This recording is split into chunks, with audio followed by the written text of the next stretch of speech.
Hello, welcome to Loves and Shroud. This video is a classic crime book reviews where I take a bunch of classic crime books and review them for you. I have 3 here. These are all from the British Library as part of the British Library Crime Classics collection. That is a mouthful. I think, yes, all 3 of these I was very kindly sent for review. I did have to think them because I do buy these for myself as well. So yeah, but all 3 I was very kindly sent for review from the publisher, which is British Library. So thank you, British Library, for sending me them.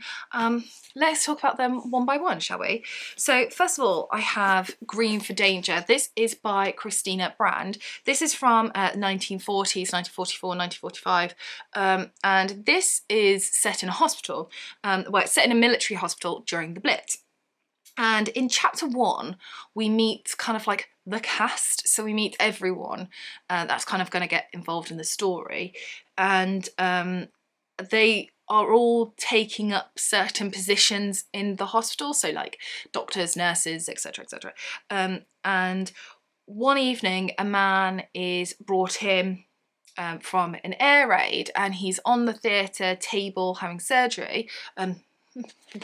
This picture here, wonderful, and he dies. He dies on the operating table, and no one suspects anything initially. It's just kind of like, it's one of those things, unfortunately. He's died on the table, one of those things. Done, okay, onward. But then a nurse is stabbed, and people start to think, well, that is blatantly a murder. Could this be murder? Do we have someone going around killing people in this hospital? That is the mystery. This was really atmospheric. It's probably one of the most atmospheric kind of crime classic books that I've ever read. I really enjoyed the setting of the hospital. I don't read many kind of classic crime books that are set, you know, in hospitals. I can't think of any that I've set in hospitals. I know I really love kind of classic crime books set in like a courtroom, but I never thought about hospital, and I have to say, really enjoyed it because the atmosphere was just like, and I like the familiarity of it as well. I thought that was really, really good. So I really like that. I enjoyed the writing. I'd definitely pick up more by Christina Brand. I think I have one more of their work on my shelf, I think I have one more. So I will get to that soon. But I also thought what was really good is it painted such a vivid picture of hospitals during the Second World War, and I believe that the author actually worked in a hospital during the Second World War, so that is why it is so kind of like kind of vivid, I guess. This I did certainly enjoy. It was a good mystery. It was a good mystery.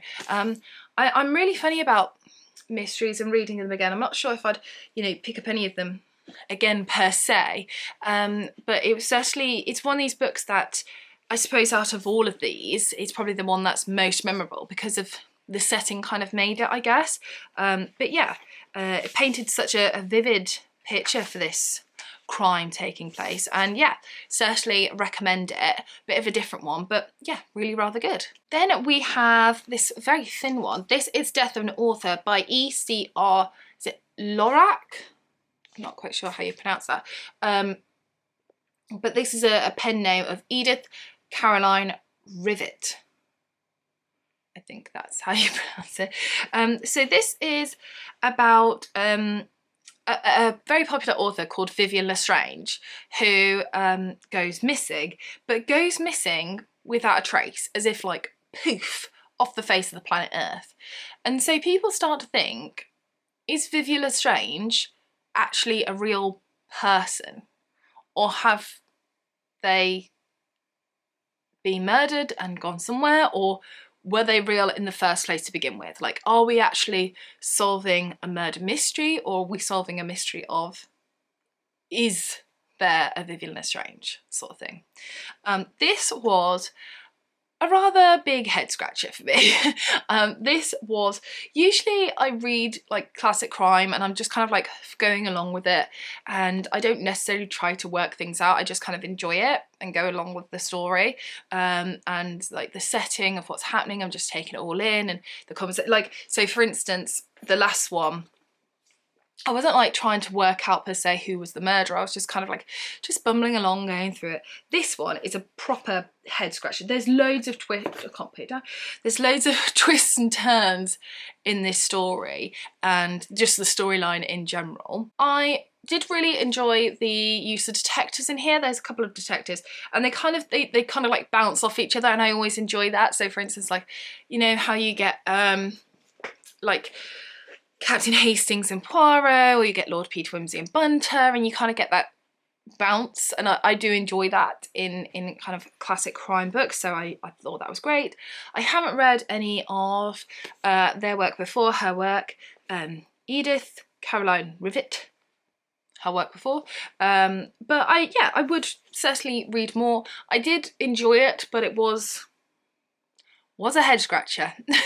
Oh, and I'm not sure if I said this is from 1935, so it's a bit earlier than the other one. And then last but not least for this book review, we have The Mysterious Mr Badman, a Yorkshire biblio-mystery by W.F. Harvey.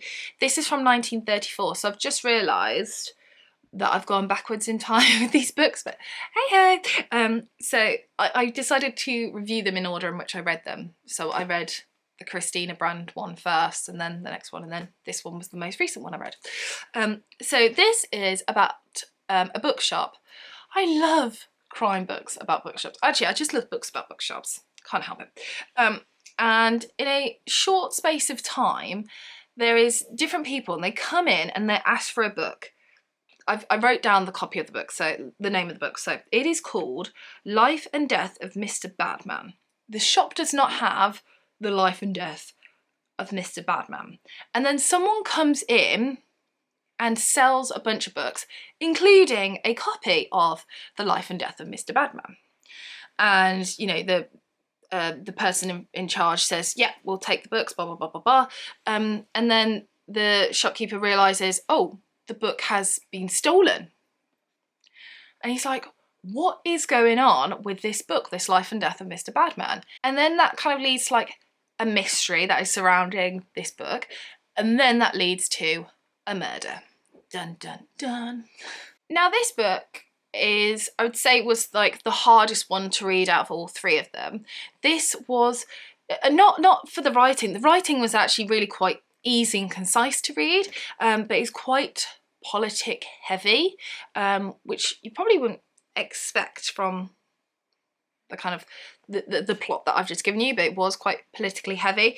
I would say it was more a mystery book than like a murder mystery book, so to speak. It was a very unusual read and a rather intriguing read, and I am very glad that I read it. If you are into politics and you like crime, then I think actually this book will be right up your street. I think you'll really enjoy it. Otherwise, I don't know. I wouldn't like read this again, like rush read this again, but I am glad that I read it. So there we go. So there we have it. There's our three reviews for some recent British Library crime classic titles. That's always very difficult to say. So let me know in the comment section if you have read any of these, or if you plan on reading any of these, let me know. I will be intrigued. I'm always intrigued to see what kind of classic crime mysteries people are reading, because I've always got one on the go. Often an Agatha Christie. Anyway, thank you so much for watching this video. Take care, and I shall see you soon for the next one. Bye for now.